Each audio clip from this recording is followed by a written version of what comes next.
Have you ever wondered what someone is truly capable of when they believe you're no longer watching? My name is Ethan Walker.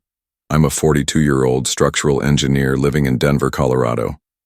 And 5 nights ago, at exactly 11:47 p.m., I received an email from my wife that changed everything. She was supposed to be on a wellness retreat in Sedona. What I opened instead was a digital knife in the back. I've moved your inheritance into my personal account.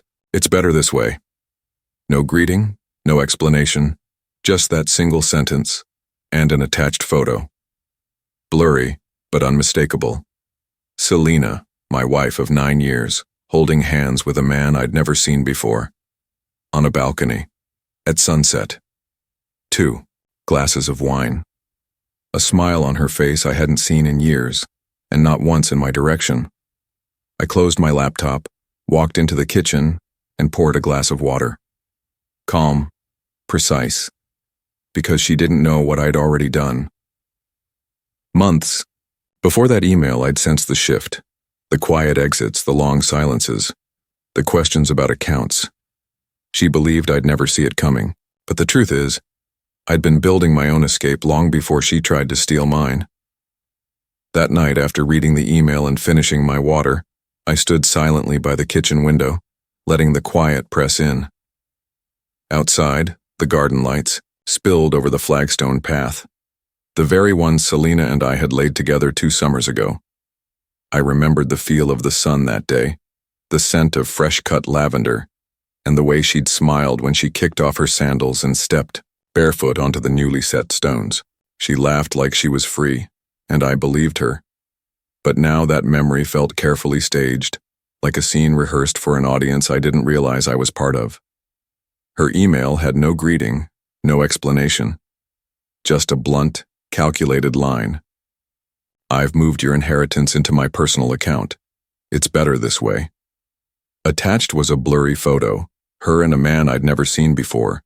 They were on a balcony, wine glasses raised, the golden Arizona sunset glowing behind them. Her smile was different, not the practiced one she gave at dinners or the distracted one she offered at home. This one was real, but not for me. I closed my laptop slowly. My first instinct wasn't to scream or text her or even call. It was to pour a glass of water. Clear. Still. Something that wouldn't betray me. Then I just stood there, watching the place we had built slowly unravel in my mind.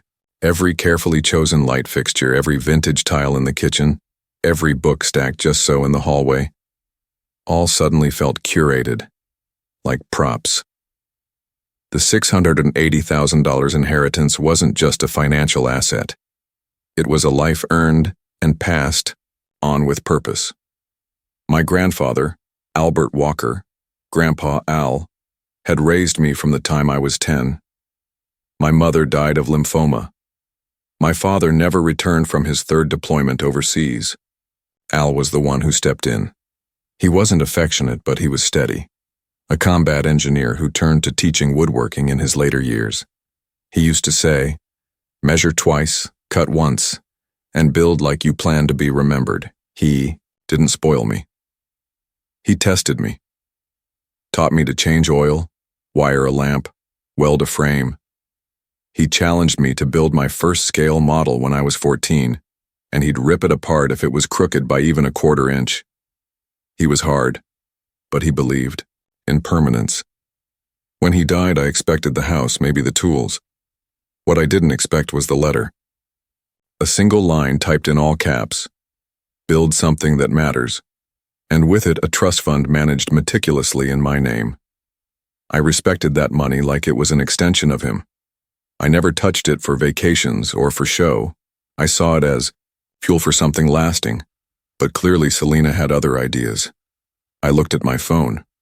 No missed calls, no texts asking if I'd read her message, just complete silence like she'd already crossed some internal line and was fully gone. The strange thing? I didn't feel panic.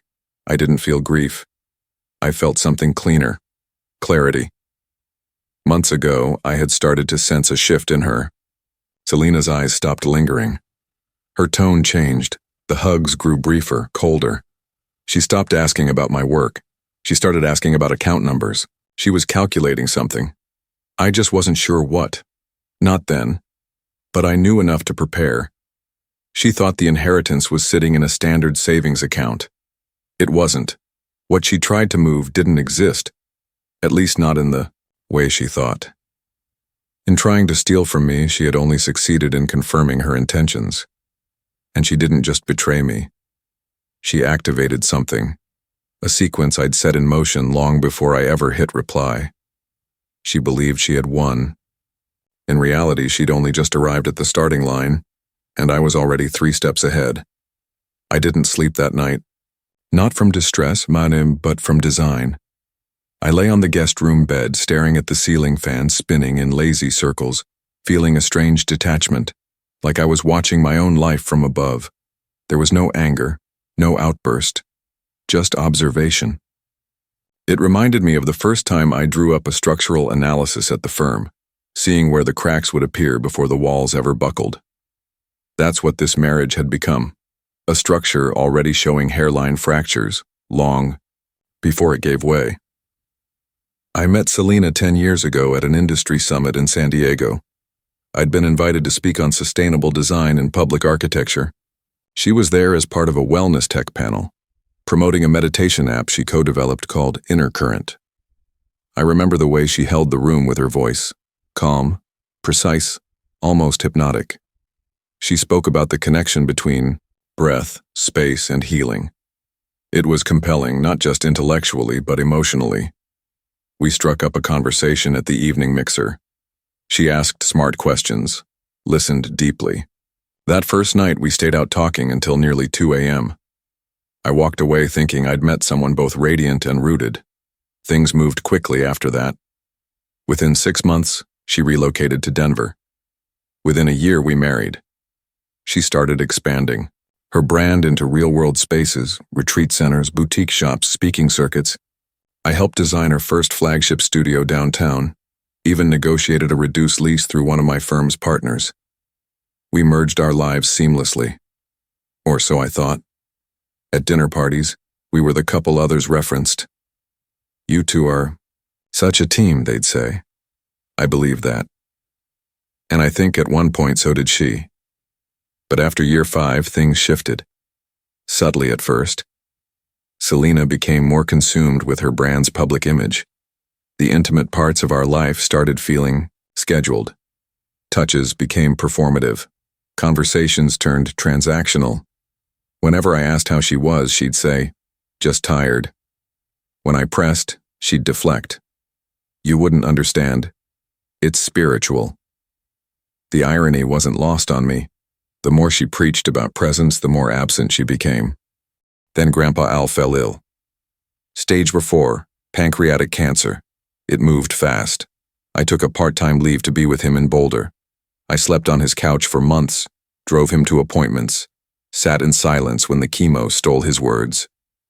Selena visited twice. Once she brought soup and stayed for 45 minutes. The second time she cried in the car, said she couldn't bear the smell of hospitals. "It reminds me of endings," she said. I told her I understood. But even then, I didn't. When Al passed, I returned home empty and quiet. I'd lost the only true parent I ever had. And yet Selena didn't ask what he'd left behind. Not right away. She didn't need to. A week later, I met with Ruth Mandel, Grandpa's longtime attorney. She slid a single envelope across the table. Inside, the trust documents, a note from Al, and the breakdown of assets. It was more than I'd imagined. Over $680,000 in diversified holdings, plus the Boulder property and his tool collection, all protected under a specific clause, non-marital, irrevocable inheritance. When I got home that night, Selena had set the table. Candles, wine, her favorite almond-crusted sea bass. She kissed me, smiled. "Let's talk about your grandfather," she said. That was the first moment I felt something go cold inside me. Not because she asked, but because of when she chose to ask. In the middle of dinner, between the wine and dessert, she asked whether the money was liquid, whether it could be used to build something new together. Her tone was soft. Her timing was precise. And that was when I first realized I wasn't married to a partner anymore. I was sitting across from a strategist. After that night, I began to see everything differently. It was as if a veil had been lifted, not with a dramatic reveal, but slowly, like mist clearing from glass. I wasn't paranoid. I was aware. Small things I'd once dismissed as quirks took on new shape, new weight. The phone she always kept, face down on the table. The text messages she read and never answered in front of me. The sudden shift in her vocabulary, words like sovereignty, sacred space, energetic protection, not just in her work, but in how she spoke. To me, everything became distant, abstract. She wasn't pulling away physically. She was disengaging from the architecture of our life, brick by brick, without saying a word. 3 weeks after the sea-based dinner, I overheard her on the phone in our guest bathroom. She didn't know I was home early from the site visit. Her voice was low, almost playful, tones I hadn't heard in a long time. "No, he still thinks I'm planning the Mexico retreat," she whispered, laughing softly. "Yeah, we'll have the accounts ready by the equinox." I didn't move. I didn't knock. I stepped back out of the hallway and took a quiet breath. The word accounts hung in my mind like a warning siren. She was talking about me, about our money, no, my inheritance. I started paying attention after that, not as a husband, as a builder checking for structural failure. Selena had 2 new credit cards I hadn't seen before, both billed to a California mailing address. When I asked casually about them, she smiled and said they were for a new business line she was opening for a women's leadership program. I nodded, didn't press. The next week, I logged into our joint banking app to review statements and found that 3 recurring transfers, small ones, $2,000 here, $3,500 there, had been moving into an unfamiliar account under her name. They'd started 6 months earlier. Even stranger were the changes in our home routine.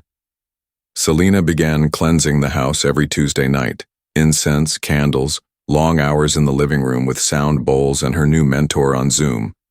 Made the mistake of walking in during one session.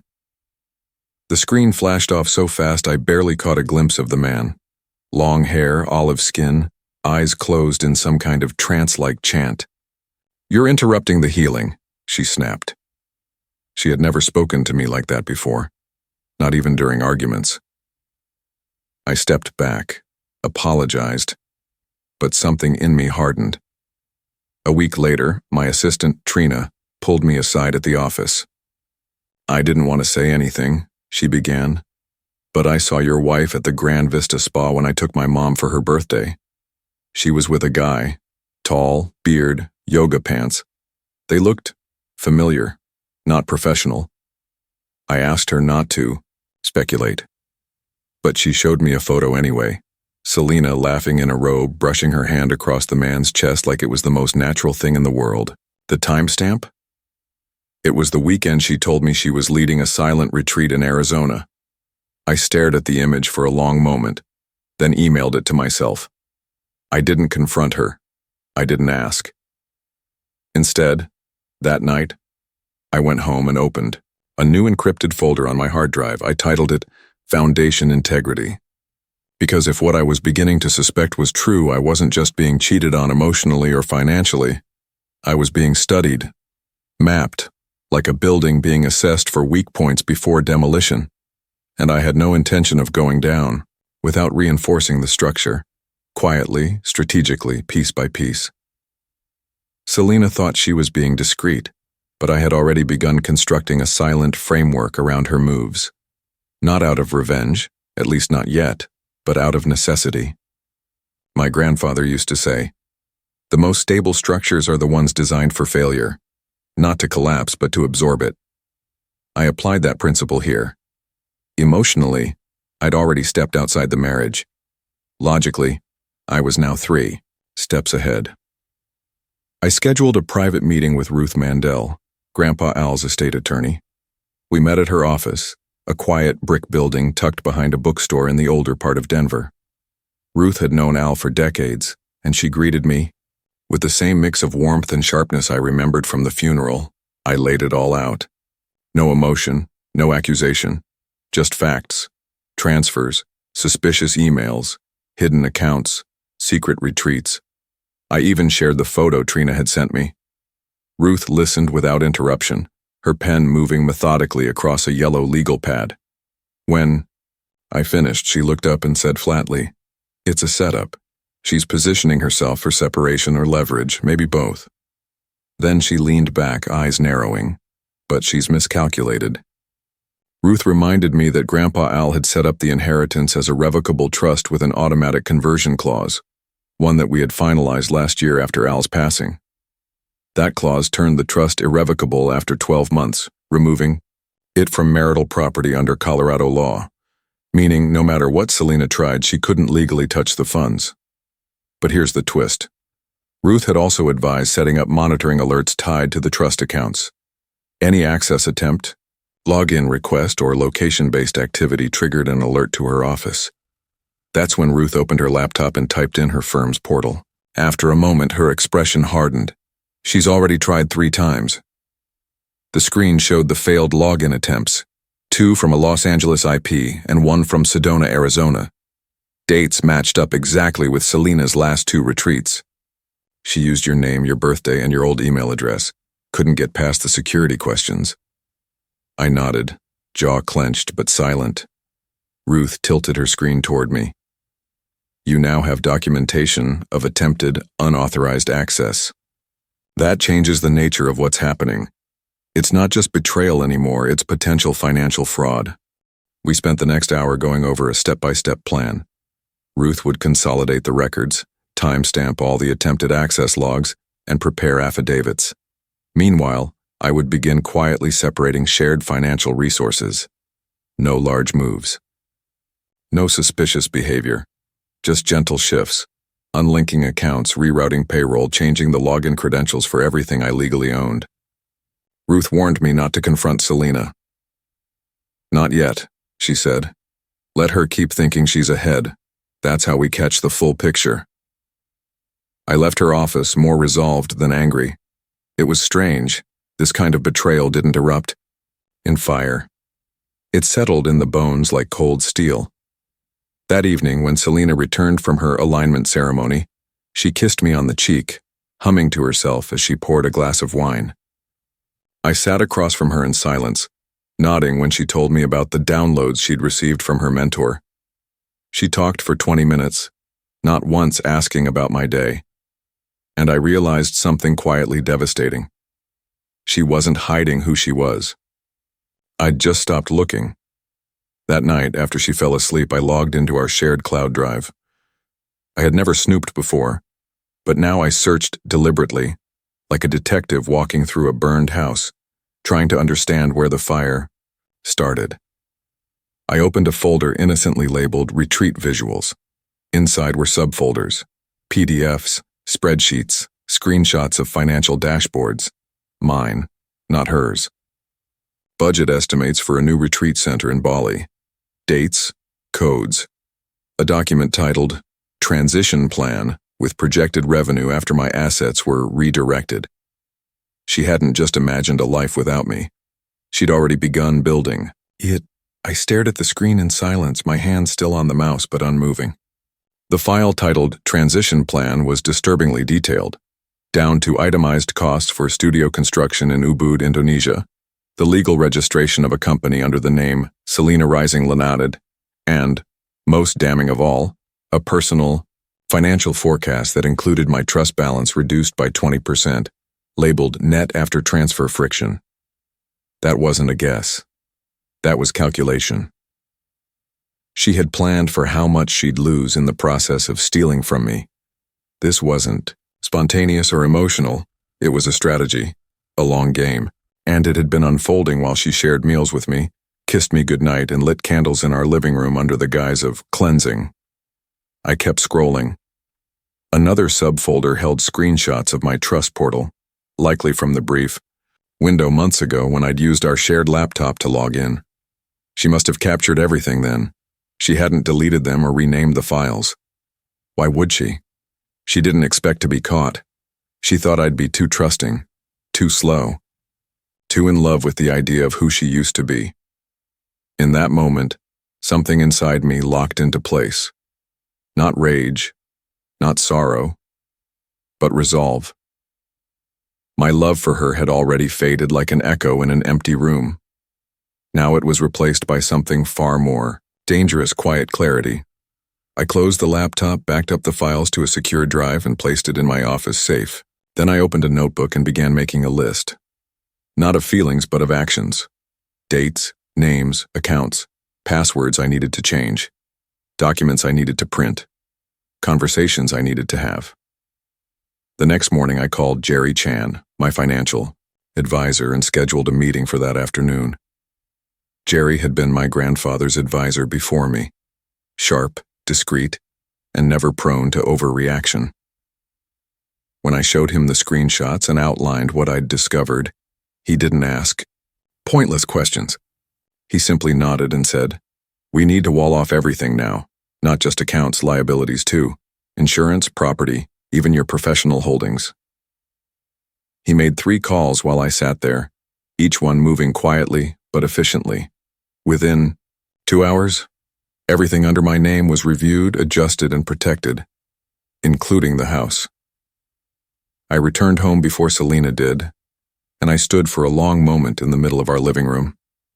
The walls still smelled faintly of sandalwood and rose oil from one of her rituals, a faux serene stage she had crafted not for peace but for performance. I noticed for the first time that almost none of her things bore signs of permanence.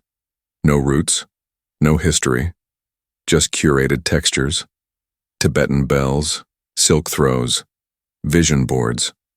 My presence in that room had been as ornamental as the copper singing bowl she kept on the shelf. Selena came home later that evening wearing a new white robe, a crystal pendant hanging at her chest. "We were doing throat chakra work," she offered as explanation, brushing past me with a kiss on the cheek. "You wouldn't believe how much trauma lives in silence." I almost laughed. Almost. But instead I smiled and said nothing. I was done speaking. She'd have all the silence she needed soon. That night, as she slept beside me, peaceful, unaware, I emailed Ruth and Jerry copies of the documents I had found, time-stamped and encrypted. The subject line read only, "Documentation initiated." I knew the legal gears had already started turning. What Selena didn't realize was that the very structure she'd spent months undermining had been rigged from the beginning with safeguards. She couldn't see. She wasn't stealing from me. She was walking into a trap of her own design. By the end of that week, the pieces had shifted into motion, quietly, surgically. I wasn't rushing. I was constructing. Every move I made had intention behind it, the same way I design a foundation to bear not just weight, but time. Selena, oblivious, was still floating through the house with incense in one hand and her phone in the other, humming melodies from her sound baths. But the walls were already closing in. My first formal move was at the county records office. The house, although purchased after we married, had been financed through my firm's bonus retention program and a personal line of credit in my name. I filed a motion to designate the property as an exempt asset under premarital agreement conditions that Ruth had prepared, one I'd signed years ago just after Grandpa Al first got sick, and Selena had strangely declined to countersign. At the time, I thought it was a formality. Now I saw it for what it was, my quiet insurance policy. Ruth filed an addendum with the court that made it binding under Colorado law. From there, we moved on to the accounts. Every dollar in the trust remained untouched and secure. The attempted access logs had already been downloaded, printed, and time-stamped by Ruth's paralegal. But it was the joint accounts that concerned me. Jerry and I combed through every transfer for the past year, line by line. That's when we found the pattern. Incremental withdrawals, small at first, had begun 9 months earlier. $1,400 to Bright Earth Wellness, $2,400 to Venmo Consult Selena, then $4,000 straight into a checking account at Coastal Federal under her full name only. By the end, It totaled over $153,000. That's not just siphoning, Jerry said. That's a planned redirection of assets. He paused. This isn't a spiritual realignment, it's embezzlement. I appreciated his bluntness. We requested official statements from Coastal Federal. Ruth would handle the subpoenas if needed. But that wasn't all. I returned home that evening and found Selena in the backyard talking, on speakerphone under the patio lights. She didn't hear me walk in. Once the funds clear, we'll get the retreat paperwork filed in Ubud, she said. Yes, he's completely in the dark. My chest tightened, but not from pain. From confirmation. It was him, the man from the photo, the one in the robe with the lazy smile and the thin beard, the mentor. She had said his name once before, Jason. I stepped back, opened the door loud enough for her to hear, and she turned quickly, ending the call with a forced smile. Just planning the next phase, she said. You know, for expansion. I nodded and replied gently, You always were good at planning. She laughed and walked past me without noticing the shift in my tone. But something told me that the illusions were beginning to wear thin. 2 days later, Ruth called with an update I hadn't expected, but welcomed. The trust company flagged another access attempt this morning, she said. Same IP range as last time, Sedona, Arizona.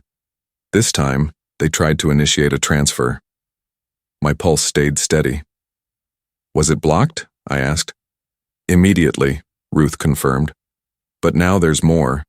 Their cyber team traced previous attempts made from your home network last month.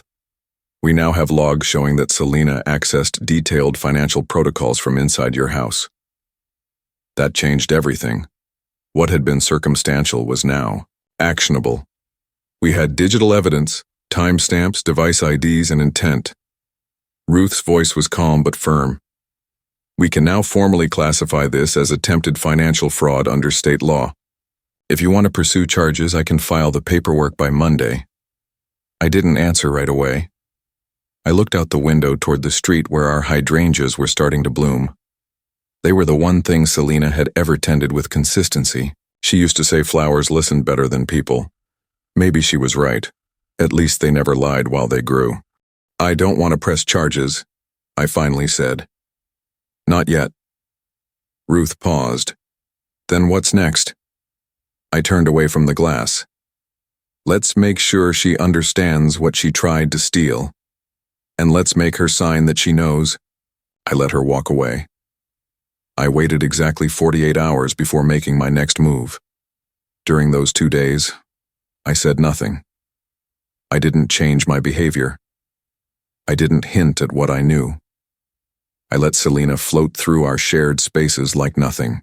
Had shifted while I moved with the patience of someone who understands that silence is a tool, not just a symptom of pain. The more she believed I was blind, the more transparent she became.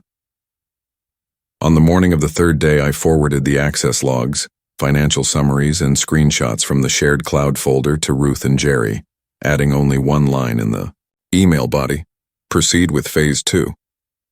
Ruth responded within the hour. Legal documentation was underway. The petition for divorce was drafted and would cite financial misconduct, concealment of assets, and attempted fraud. Under Colorado statute, that changed the entire nature of the separation. It was no longer a negotiation. It was evidence.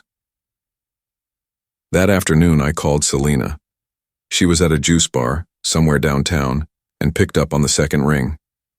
Hey, she said, airy and upbeat. Everything okay? I think we should talk, I replied. She hesitated. Sure, what about? I paused just long enough for her to register the tension. About your retreat, and what it cost. That evening, we sat across from each other at the long oak dining table we'd custom built together 3 years ago. The table, like much of our life, had become symbolic, something that looked solid but had begun to warp beneath the surface. I placed a folder between us and slid it toward her. You should read these. She didn't open it immediately. She gave me a tight smile, feigned confusion. What is this? Your accounting, I said. Not your spiritual kind, the real one. She opened the folder and I watched her face move through the stages. Recognition, discomfort, and then the faintest twitch of her lip when she saw the IP logs and the trust portal screenshots. "You went through my things?" she asked, but the edge in her voice was hollow. "No," I replied calmly. "You left them in mine." She closed the folder slowly. "This doesn't have to be ugly," she said. "We can come to an agreement." I nodded. "We will, through our attorneys." Another pause. Then she leaned back, folding her arms.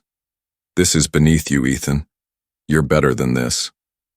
"I used to be," I said, before I realized what was happening under my roof. The next morning, her attorney, a man named Philip Barnes, called Ruth's office. He was known in Denver for aggressive divorce litigation and celebrity clientele. Ruth wasn't rattled. She had dealt with worse. Barnes claimed Selena had no intention of permanently accessing the trust and that she had believed the funds were community property. Ruth responded by emailing him the state statute and a polite note. "Intent is proven not by words, but by action. My client has copies of both." By Friday, Barnes requested an emergency hearing, claiming the allegations were exaggerated and that both parties had agreed verbally on financial decisions. We knew what that meant. Selena was trying to rewrite the narrative. I wasn't surprised. She had always been good with story. What she hadn't anticipated was that I had turned the plot against her months ago. That evening, I called Jerry and Ruth. "I'm ready," I said. Ruth asked, "Do you want to settle quietly or see it through?" I thought for a moment, then answered, "We'll offer terms. One chance. She returns half of what she took, signs a non-disclosure, and we forget the rest. But if she refuses, then we go public." Silence. Then Ruth's voice, calm and clear. "Understood. We'll give her the pen. Whether she uses it to sign or to sink herself, her choice." Selena didn't respond to the offer immediately. For 2 days, there was nothing but radio silence. No calls, no texts, not even the usual passive-aggressive posturing she used to lean on when cornered. I suspected she was waiting, hoping I'd blink first, or that her new attorney, Barnes, could find a loophole in the evidence. But this wasn't a bluff. I had structured every move as if a judge were watching, because eventually, one would be. On the third morning, Ruth received a reply from Barnes. He wanted to negotiate, but subtly reframed the request as a mutual compromise for the sake of emotional closure. Ruth forwarded it to me with a note that simply read, "He knows she's caught." We agreed to meet in neutral territory, a legal mediation center in downtown Denver. Ruth and I arrived early. She wore a slate gray suit, understated but authoritative. I brought nothing but a leather folio containing one envelope. It held the terms. Selena would return 50% of the siphoned funds, relinquish all claims to the trust and property, and sign a non-disclosure agreement that barred her from discussing our marriage, our finances, or the divorce in any public or private medium, including her so-called healing circles. At 10:08 a.m., Selena walked in, flanked by Barnes and dressed in her usual performance attire, neutral-toned linen, soft makeup, and that same pendant she always wore when trying to appear grounded. She didn't look at me, not once. Barnes did most of the talking, trying to sound confident even as the tremor in his voice betrayed something else. He said his client was willing to consider the terms, but had a few points of clarification. Ruth didn't flinch. She opened the folder, laid out the access logs, the transaction records, and the cloud folder screenshots, all time-stamped and cataloged. Barnes leaned forward, his eyes scanning quickly, then slowly. Then he whispered something into Selena's ear. Her jaw tensed. She looked at the floor. 10 minutes passed in silence before Barnes finally said, "My client accepts the terms." Ruth slid the agreement across the table. Selena signed it without comment. Her handwriting, usually looping and theatrical, was tight and controlled, like someone holding back something sharp. I signed next. Then I opened my folio and pulled out a second envelope. I slid it across to her. She stared at it like it might explode. "What's this?" she asked. Her voice was hoarse, smaller than I remembered. "The passwords," I said. "Alarm code, shared Dropbox, and anything else you might need to collect whatever you left behind." I didn't say, "from our life," because it wasn't our life anymore. It hadn't been for a long time. For a brief second, her eyes met mine. She was searching for regret, for anger, maybe even for the man she once convinced herself she loved.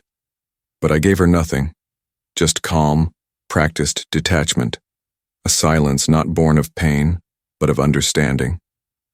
She looked down again, stood up, and left the room with Barnes following close behind. As they exited, Ruth said quietly, "She won't be the same after this." I nodded. She was never the same to begin with. Later that evening, as I walked home under the quiet Denver sky, I passed a group of yoga practitioners in the park, circles on blankets, soft chants echoing into the dusk. One voice among them was using the same phrases Selena once whispered, into my ear. But none of them knew what I knew. Behind every performance of healing, there is often a wound not being healed but inflicted. Some people don't heal. They just repurpose their damage.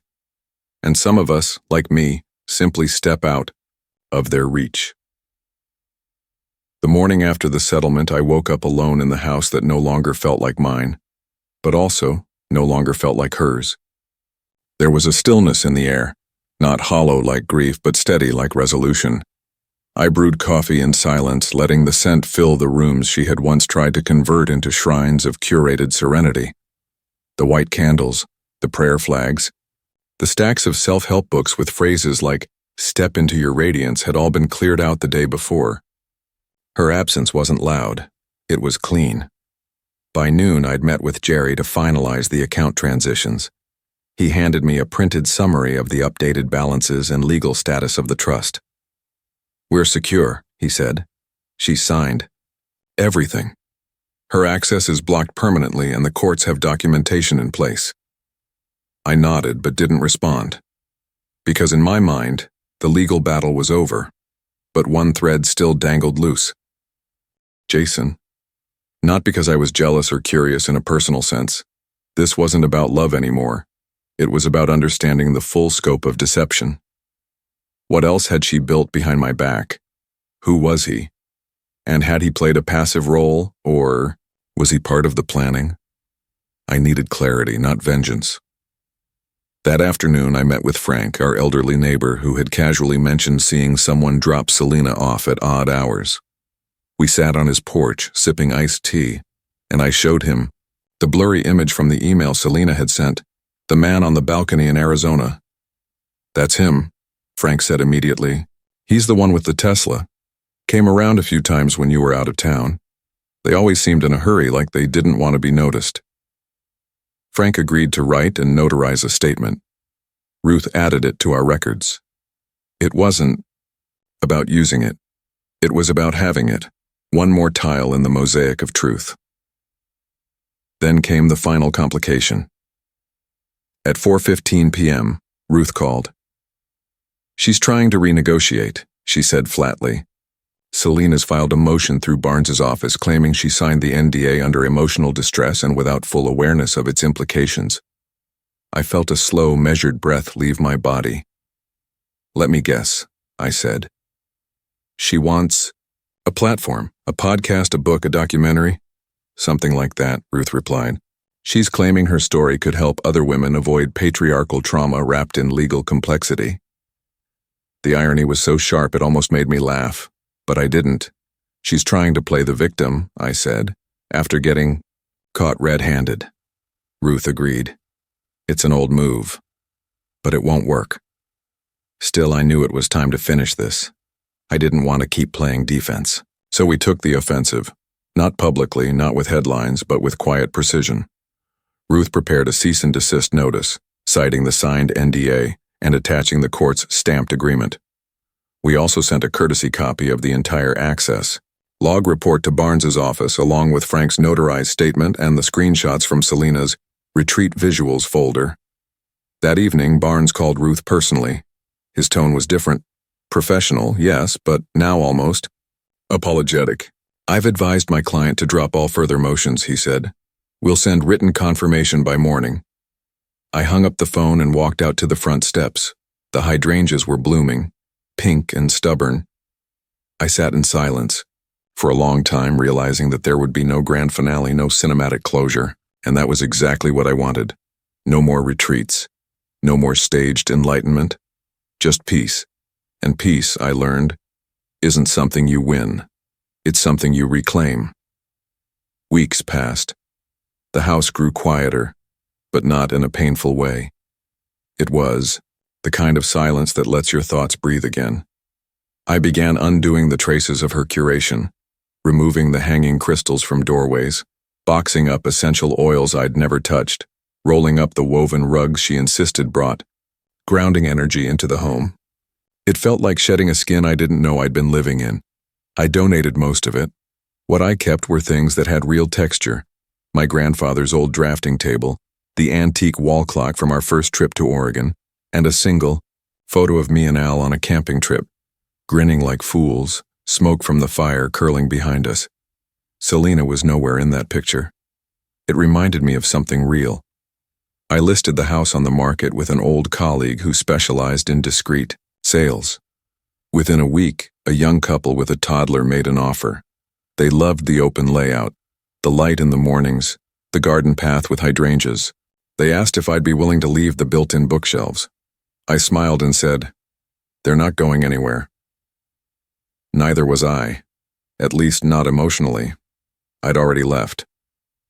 I moved into a modern loft downtown. Smaller, cleaner.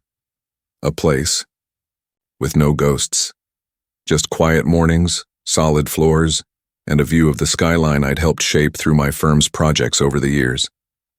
It felt fitting, coming full circle, standing inside spaces I had once only drawn. I spent the first few nights sleeping without interruption. No strange energy shifts, no humming bowls in the hallway, just sleep. That, more than anything, told me I had done the right thing. Sometimes we think staying is strength, but walking away, when everything in your ego wants revenge, requires something deeper. A month later, I met with Ruth and Jerry for lunch. We finalized the last piece, transferring the remaining trust funds into a foundation in Grandpa Al's name. The Walker Resilience Fund would offer scholarships to students studying architectural design who'd lost a parent, just like I had, just like I'd once been. The first recipient was a 17-year-old girl from rural New Mexico. Her essay? Spaces That Listen. Al would have liked her. That night, as I was going through old mail in the lobby, I found a white envelope with no return address. Inside was a cashier's check, $7,600, with a single handwritten note on linen paper. The rest of what I owed. S. No apology, no signature, none needed. I folded it quietly, walked upstairs, and deposited it directly into the foundation account the next morning. Another student. Another future. A few days later, I was invited to speak at a local design panel about rebuilding with intention. They asked about legacy, about how to create something that lasts. I told them this: stability isn't about what doesn't fall. It's about what learns to hold weight and still stands. I left the panel with a light heart. As I walked back through the city I once viewed from behind blueprints, I realized I didn't just survive betrayal. I used it. I repurposed the collapse into a foundation, because sometimes the end of a shared story isn't failure. It's clearance. And in that clearance, if you're patient enough, something remarkable can grow. In the end, this wasn't a story about money or even betrayal. It was about clarity, the kind that only comes when everything false falls away. Selena thought she was taking something from me, but what she really gave me was freedom, from illusion, from performance, from the slow erosion of trust I hadn't dared to name. I didn't seek revenge. I sought structure. And like any good structure, what I rebuilt after her wasn't louder or flashier, it was stronger. As a structural engineer, I've learned that the most enduring buildings are those that anticipate pressure, friction, and failure not avoid them. The same is true for love, legacy, and life. What matters isn't what stands for a while. It's what keeps standing after the storm. Now I'll leave you with a question. Have you ever protected something so well that when betrayal came, it walked straight into the defenses you'd already built? Let me know in the comments. Have you ever stayed silent, not out of fear, but out of power? And if this story resonated with you, share it, like it, subscribe to the channel, because sometimes the quietest stories carry the strongest lessons.